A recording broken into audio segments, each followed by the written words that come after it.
今日はひらがなクイズレベル2に挑戦だ。今から見せる40の言葉を読んでみよう。それではスタート。風、風。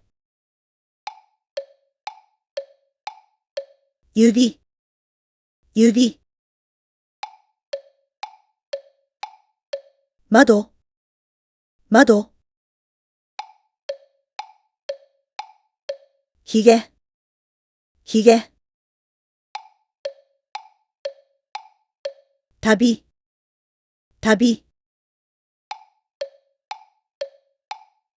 時間、時間。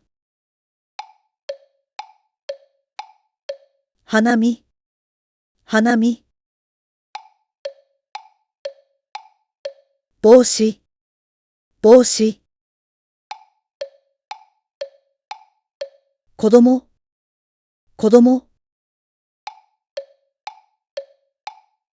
ご飯、ご飯。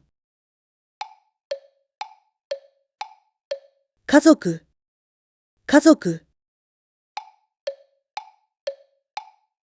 散歩、散歩。仕事、仕事。掃除、掃除。手紙、手紙。メガネ、メガネ。うさぎ、うさぎ。工事、工事。カバン、カバン。花火、花火。美人、美人。お茶、お茶。医者、医者。先生、先生。鶏、鶏。店員、店員。洗濯、洗濯。雷、雷。買い物、買い物。